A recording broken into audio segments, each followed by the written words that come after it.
Two great mysteries dominate our lives, love and money. What is love is a question that has been endlessly explored in stories, songs, books, movies, and television. But the same cannot be said about the question, what is money?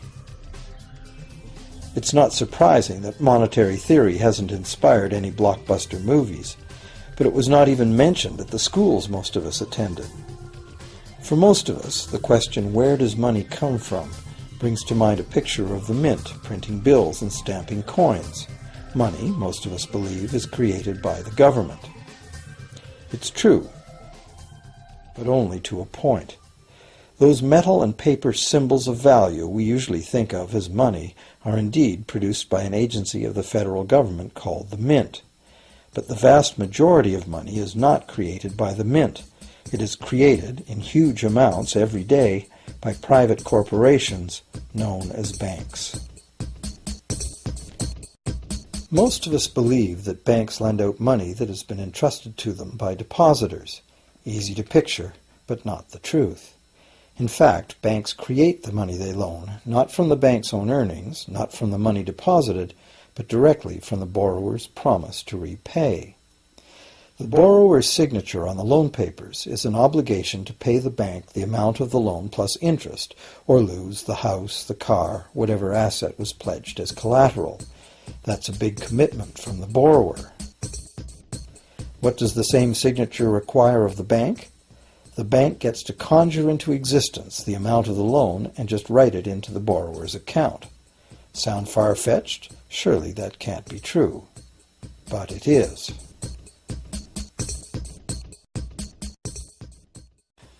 To demonstrate how this miracle of modern banking came about, consider this simple story, the goldsmith's tale. Once upon various times, pretty much anything was used as money. It just had to be portable, and enough people had to have faith that it could later be exchanged for things of real value, like food, clothing, and shelter. Shells, cocoa beans, pretty stones, even feathers have been used as money. Gold and silver were attractive, soft, and easy to work with, so some cultures became expert with these metals. Goldsmiths made trade much easier by casting coins, standardized units of these metals whose weight and purity was certified. Well, to protect his gold, the goldsmith needed a vault, and soon his fellow townsmen were knocking on his door, wanting to rent space to safeguard their own coins and valuables. Before long, the goldsmith was renting every shelf in the vault and earning a small income from his vault rental business. Years went by, and the goldsmith made an astute observation. Depositors rarely came in to remove their actual physical gold, and they never all came in at once. That was because the claim checks the goldsmith had written as receipts for the gold were being traded in the marketplace as if they were the gold itself.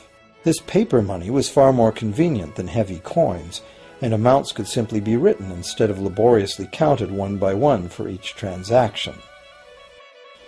Meanwhile, the goldsmith had another business. He lent out his gold, charging interest. Well, as convenient claim check money came into acceptance, borrowers began asking for their loans in the form of these claim checks instead of the actual metal. As industry expanded, more and more people asked the goldsmith for loans. This gave the goldsmith an even better idea.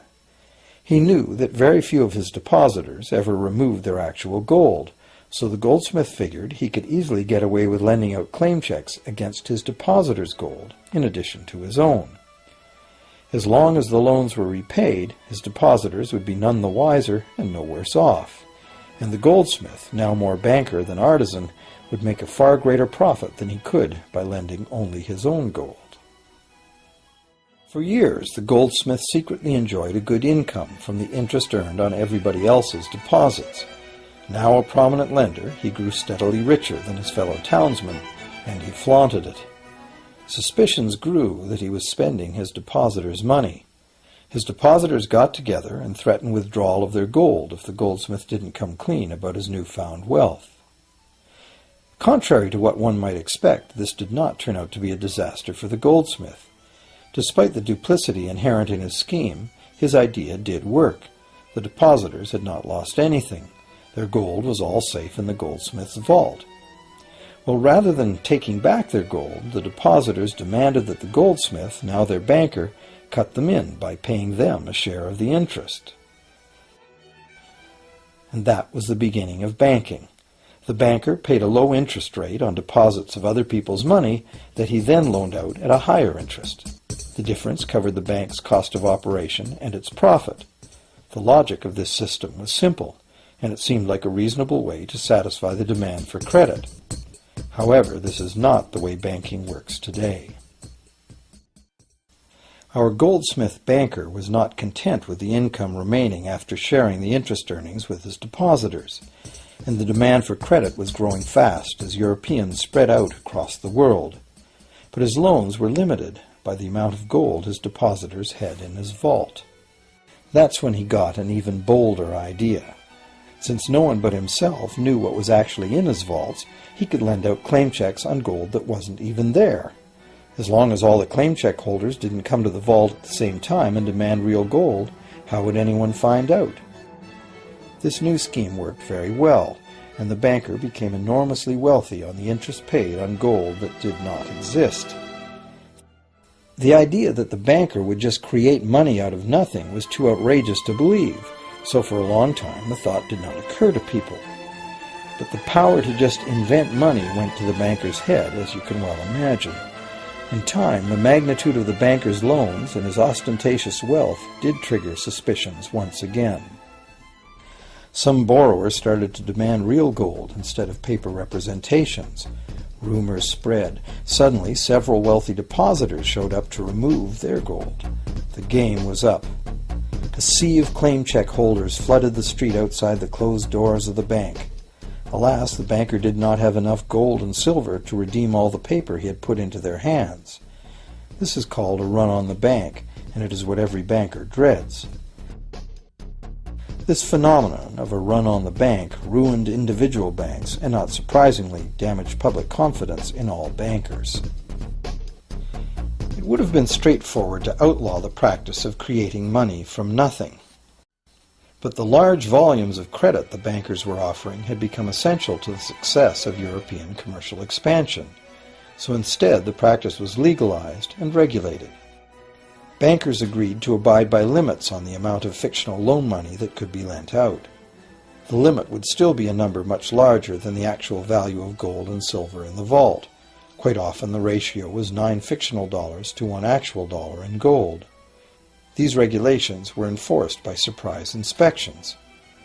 It was also arranged that, in the event of a run, central banks would support local banks with emergency infusions of gold.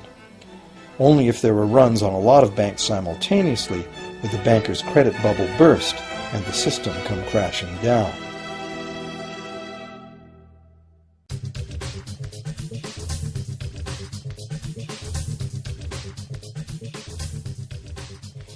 Over the years, the fractional reserve system and its integrated network of banks backed by a central bank has become the dominant money system of the world. At the same time, the fraction of gold backing the debt money has steadily shrunk to nothing. The basic nature of money has changed. In the past, a paper dollar was actually a receipt that could be redeemed for a fixed weight of gold or silver. In the present, a paper or digital dollar can only be redeemed for another paper or digital dollar. In the past, privately created bank credit existed only in the form of private banknotes, which people had the choice to refuse, just as we have the choice to refuse someone's private check today. In the present, privately created bank credit is legally convertible to government-issued fiat currency, the dollars, loonies, and pounds we habitually think of as money.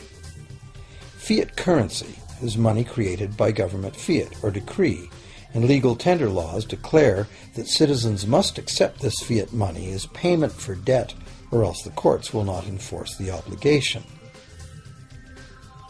So now the question is, if governments and banks can both just create money, then how much money exists?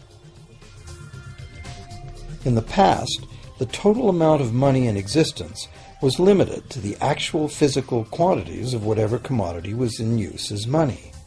For example, in order for new gold or silver money to be created, more gold or silver had to be found and dug out of the ground.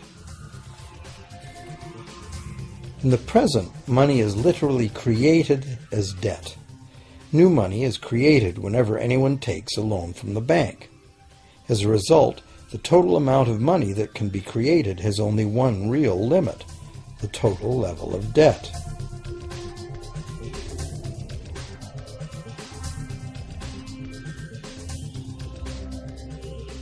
Governments place an additional statutory limit on the creation of new money by enforcing rules known as fractional reserve requirements. Essentially arbitrary, fractional reserve requirements vary from country to country and from time to time. In the past, it was common to require banks to have at least $1 worth of real gold in the vault to back $10 worth of debt money created. Today, reserve requirement ratios no longer apply to the ratio of new money to gold on deposit, but merely to the ratio of new debt money to existing debt money on deposit in the bank. Today, a bank's reserves consist of two things: the amount of government-issued cash or equivalent that the bank has deposited with the central bank, plus the amount of already existing debt money the bank has on deposit. To illustrate this in a simple way, let's imagine that a new bank has just started up and has no depositors yet. However, the bank's investors have made a reserve deposit of $1,111.12 of existing cash money at the central bank. The required reserve ratio is 9-to-1. Step 1. The doors open and the new bank welcomes its first loan customer. He needs $10,000 to buy a car. At the 9-to-1 reserve ratio, the new bank's reserve at the central bank, also known as high-powered money, allows it to legally conjure into existence 9 times that amount, or $10,000, on the basis of the borrower's pledge of debt. This $10,000 is not taken from anywhere. It's brand new money simply typed into the borrower's account as bank credit. The borrower then writes a check on that bank credit to buy the used car. Step 2. The seller then deposits this newly created $10,000 at her bank. Unlike the high-powered government money deposited at the central bank, this newly created credit money cannot be multiplied by the reserve ratio. Instead, it's divided by the reserve ratio. At a ratio of 9-to-1, a new loan of $9,000 can be created on the basis of the $10,000 deposit. Step 3. If that $9,000 is then deposited by a third party at the same bank that created it or at a different one, it becomes the legal basis for a third issue of bank credit, this time for the amount of $8,100. Like one of those Russian dolls where each layer contains a slightly smaller doll inside, each new deposit contains the potential for a slightly smaller loan in an infinitely decreasing series. Now, if the loan money created is not deposited at the bank, the process stops. That's the unpredictable part of the money creation mechanism. But more likely, at every step, the new money will be deposited at a bank, and the reserve ratio process can repeat itself over and over until almost $100,000 of brand new money has been created within the banking system. All of this new money has been created entirely from debt, and the whole process has been legally authorized by the initial reserve deposit of just $1,111.12, which is still sitting untouched at the central bank. What's more, under this ingenious system, the books of each bank in the chain must show that the bank has 10% more on deposit than it has out on loan. This gives banks a very real incentive to seek deposits in order to be able to make loans, supporting the general but misleading impression that loans come out of deposits. Now, unless all the successive loans are deposited at the same bank, It cannot be said that any one bank got to multiply its initial high-powered money reserve almost 90 times by issuing bank credit out of nothing. However, the banking system is a closed loop. Bank credit created at one bank becomes a deposit in another, and vice versa. In a theoretical world of perfectly equal exchanges, the ultimate effect would be exactly the same as if the whole process took place within one bank. That is, the bank's initial central bank reserve of a little over $1,100 allows it to ultimately collect interest on up to $100,000 the bank never had.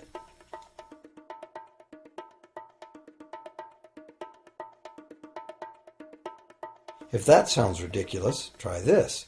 In recent decades, as a result of steady lobbying by the banks, the requirements to make a reserve deposit at the nation's central bank have all but disappeared in some countries, and actual reserve ratios can be much higher than 9-to-1. For some types of accounts, 20-to-1 and 30-to-1 ratios are common. And even more recently, by using loan fees to raise the required reserve from the borrower, banks have now found a way to circumvent reserve requirement limitations entirely. So, while the rules are complex, the common sense reality is actually quite simple. Banks can create as much money as we can borrow.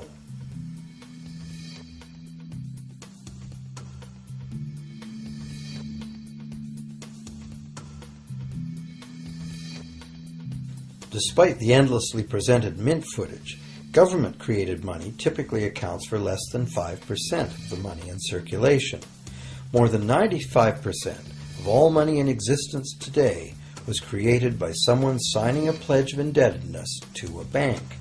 What's more, this bank credit money is being created and destroyed in huge amounts every day, as new loans are made and old ones repaid.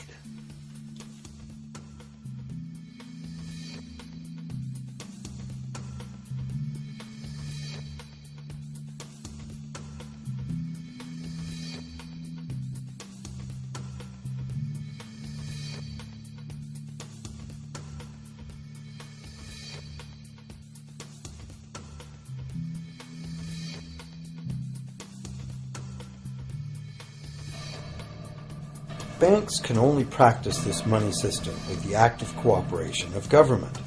First, governments pass legal tender laws to make us use the national fiat currency. Secondly, governments allow private bank credit to be paid out in this government currency.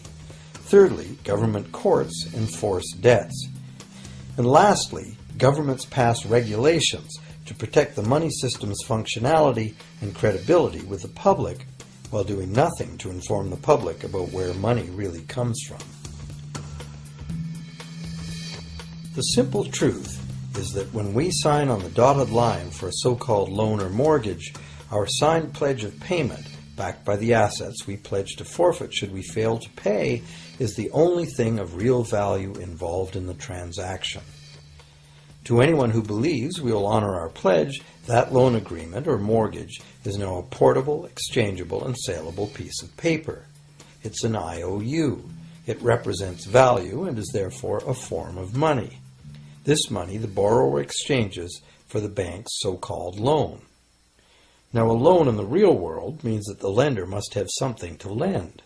If you need a hammer, my loaning you a promise to provide a hammer I don't have won't be of much help. But in the artificial world of money, a bank's promise to pay money it doesn't have is allowed to be passed off as money, and we accept it as such.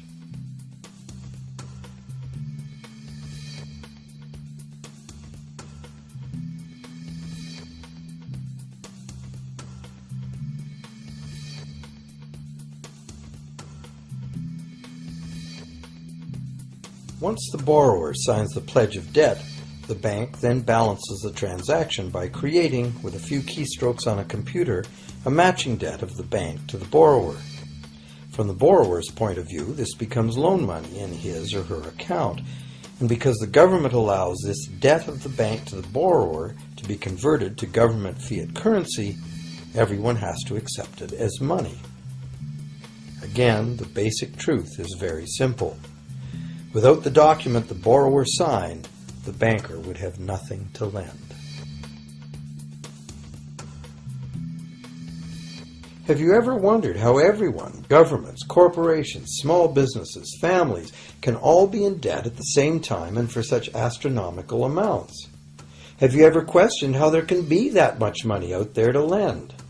Now you know. There isn't. Banks do not lend money. They simply create it from debt. And as debt is potentially unlimited, so is the supply of money. And as it turns out, the opposite situation is also true. Isn't it astounding that despite the incredible wealth of resources, innovation, and productivity that surrounds us, almost all of us, from governments to companies to individuals, are heavily in debt to bankers? If only people would stop and think, how can that be? How can it be that the people who actually produce all the real wealth in the world are in debt to those who merely lend out the money that represents the wealth? Even more amazing is that once we realize that money really is debt, we realize that if there was no debt, there'd be no money.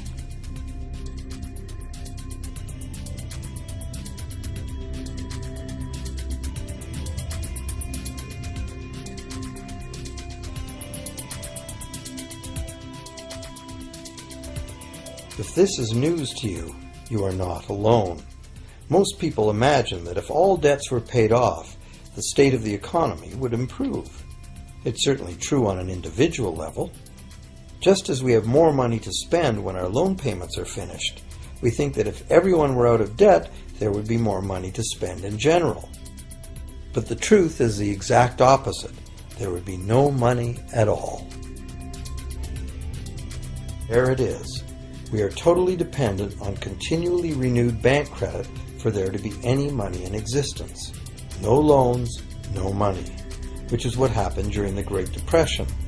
The money supply shrank drastically as the supply of loans dried up.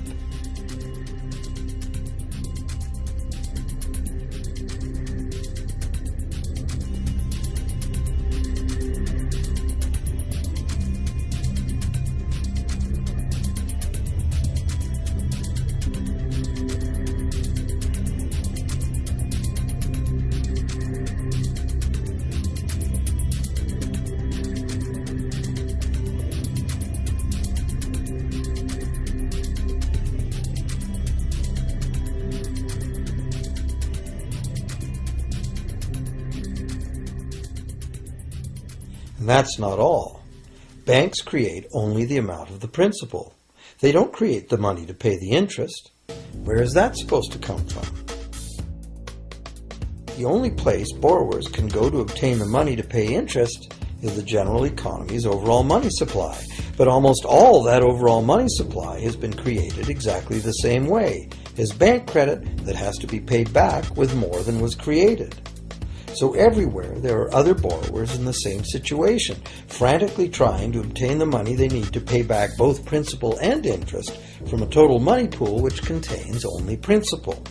It is clearly impossible for everyone to pay back the principal plus interest because the interest money doesn't exist.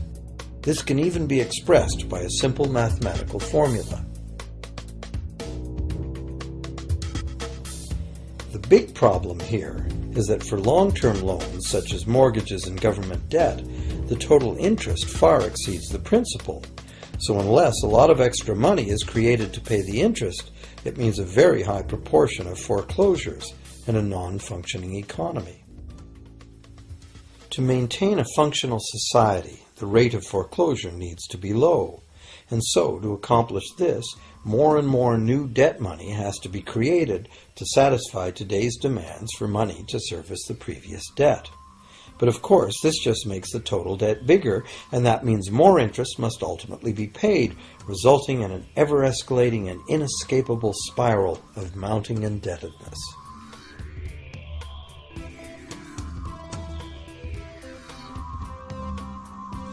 It is only the time lag between money's creation as new loans and its repayment that keeps the overall shortage of money from catching up and bankrupting the entire system. However, as the bank's insatiable credit monster gets bigger and bigger, the need to create more and more debt money to feed it becomes increasingly urgent. Why are interest rates so low? Why do we get unsolicited credit cards in the mail? Why is the U.S. government spending faster than ever?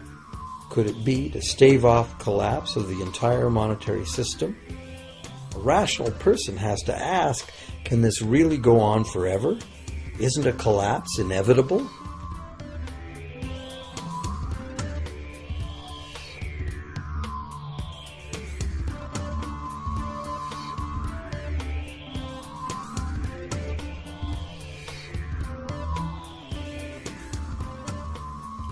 Money facilitates production and trade.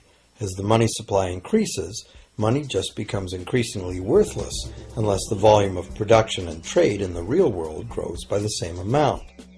Add to this the realization that when we hear that the economy is growing at 3% per year, it sounds like a constant rate, but it's not. This year's 3% represents more real goods and services than last year's 3% because it's 3% of the new total. Instead of a straight line, as is naturally visualized from the words, it is really an exponential curve getting steeper and steeper. The problem, of course, is that perpetual growth of the real economy requires perpetually escalating use of real-world resources and energy. More and more stuff has to go from natural resource to garbage every year, forever, just to keep this system from collapsing.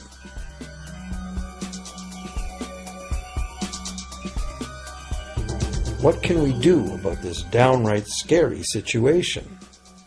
For one thing, we need a very different concept of money. It's time more people ask themselves and their governments 4 simple questions. Around the world, governments borrow money at interest from private banks. Government debt is a major component of total debt, and servicing that debt takes a big chunk of our taxes. Now we know that banks simply create the money they lend, and that governments have given them permission to do this. So the first question is, why do governments choose to borrow money from private banks at interest when government could create all the interest-free money it needs itself? And the second big question is, why create money as debt at all?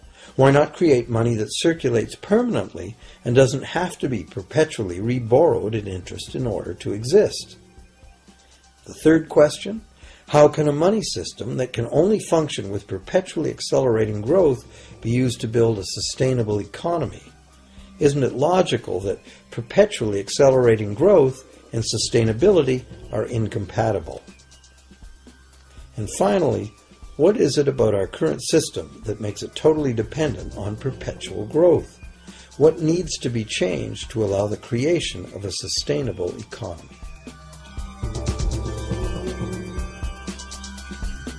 At one time, charging any interest on a loan was called usury and was subject to severe penalties, including death. Every major religion forbade usury. Most of the arguments made against the practice were moral. It was held that money's only legitimate purpose was to facilitate the exchange of real goods and services. Any form of making money from simply having money was regarded as the act of a parasite or of a thief. However, as the credit needs of commerce increased, the moral arguments eventually gave way to the argument that lending involves risk and loss of opportunity to the lender, and therefore attempting to make a profit from lending is justified. Today, these notions seem quaint. Today, the idea of making money from money is held as an ideal to strive for. Why work when you can get your money to work for you? However, in trying to envision a sustainable future, it's very clear that the charging of interest is both a moral and a practical problem.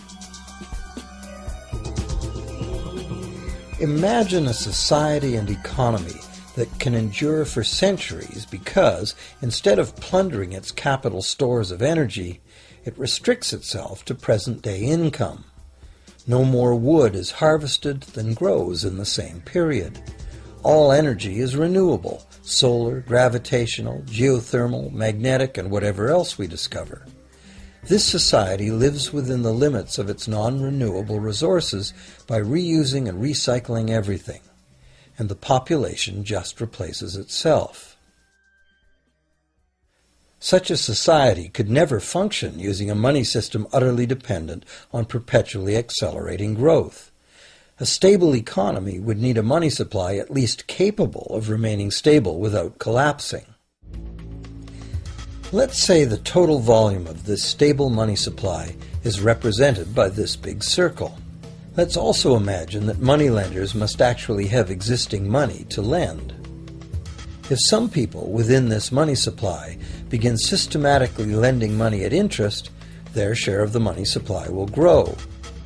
If they continually reloan at interest all the money that gets paid back, what's the inevitable result? Whether it's gold, fiat, or debt money doesn't matter. The moneylenders will end up with all the money. And after the foreclosures and bankruptcies are all filed, they'll get all the real property too. Only if the proceeds of lending at interest were evenly distributed among the population would this central problem be solved. Heavy taxation of bank profits might accomplish this goal, but then why would banks want to be in business? If we were ever able to free ourselves of the current situation, we could imagine banking run as a non-profit service to society, dispersing its interest earnings as a universal citizen dividend, or lending without charging interest at all.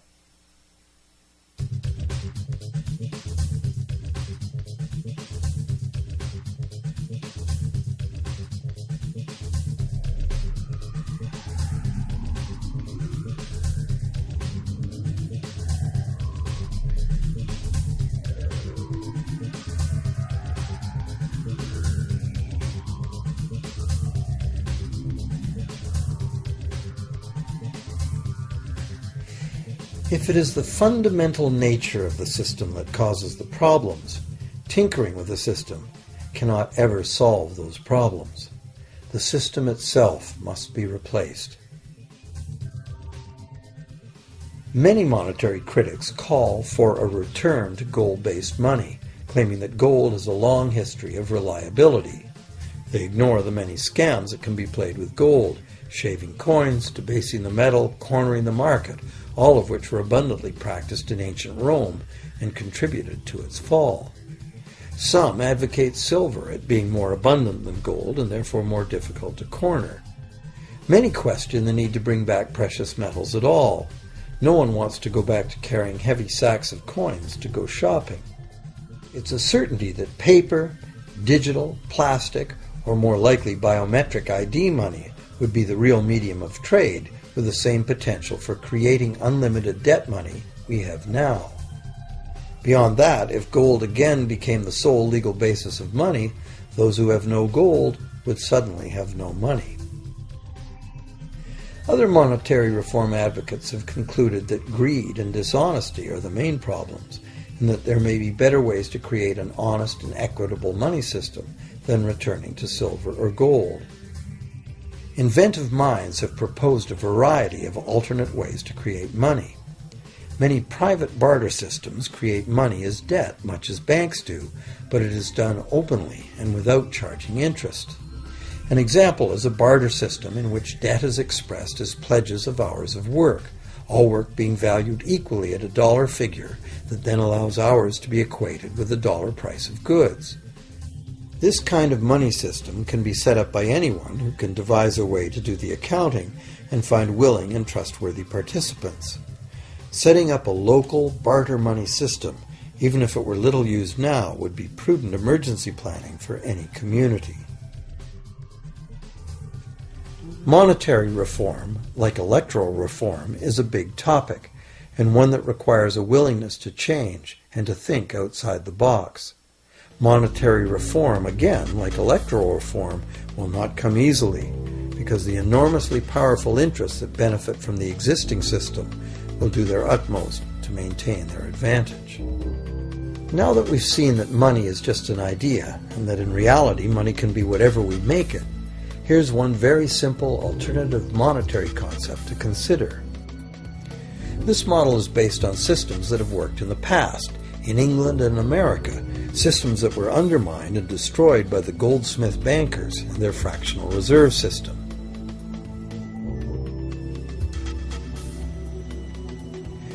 create an economy based on permanent interest-free money, money could simply be created and spent into the economy by the government, preferably on long-lasting infrastructure that facilitates the economy, such as roads, railroads, bridges, harbors, and public markets.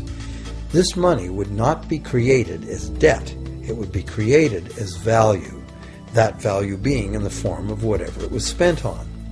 If this new money facilitated a proportional increase in trade requiring its use, it would cause no inflation whatsoever. If government spending did cause inflation, there would be two courses of action available. Inflation is equivalent in effect to a flat tax on money.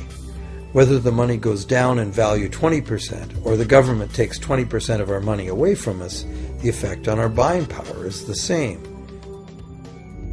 Viewed this way, inflation in place of taxation might be politically acceptable if well spent and kept within limits. Or government could choose to counter inflation by collecting tax monies that it then takes out of use, thus reducing the money supply and restoring its value. To control deflation, which is the phenomenon of falling wages and prices, the government would simply spend more money into existence. With no competing private debt money creation, governments would have more effective control of their nation's money supply. The public would know whom to blame if things went wrong. Governments would rise and fall on their ability to preserve the value of money. Government would operate primarily on taxes, as it does now, but tax money would go much, much further, as none of it would be required to pay interest to private bankers.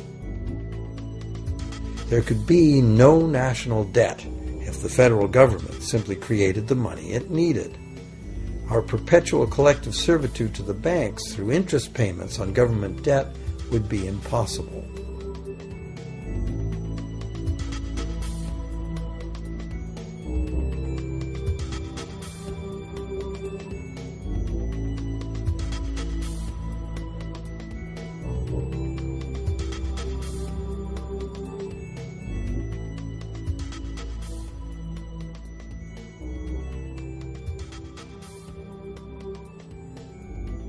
What we have been taught to believe as democracy and freedom has become in reality an ingenious and invisible form of economic dictatorship. As long as our entire society remains utterly dependent on bank credit for its supply of money, bankers will be in the position to make the decisions on who gets the money they need and who doesn't.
Few people are aware today that the history of the United States since the Revolution in 1776 has been, in large part, the story of an epic struggle to get free and stay free of control by the European international banks. This struggle was finally lost in 1913 when President Woodrow Wilson signed into effect the Federal Reserve Act, putting the international banking cartel in charge of creating America's money.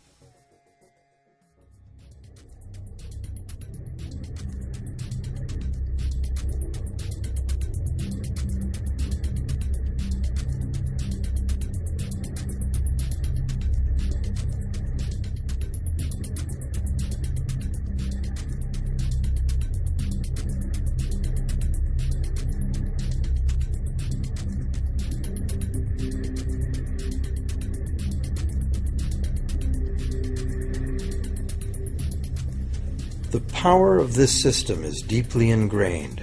So is the educational and media silence on the subject.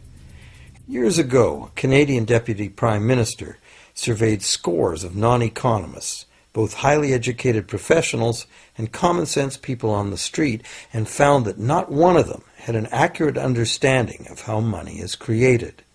In fact, it's probably safe to say that most people, including the frontline employees of banks, have never given the matter a moment's thought. Have you?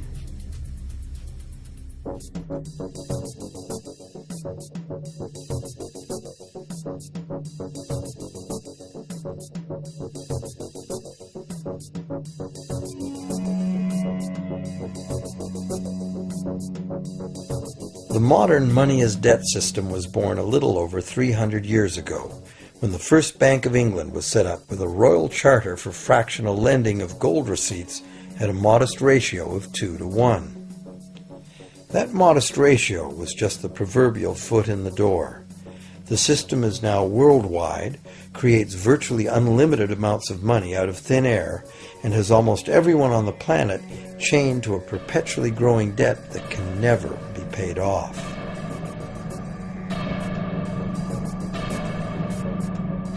Could it have all happened by accident? Or is it a conspiracy? Obviously, something very big is at stake here.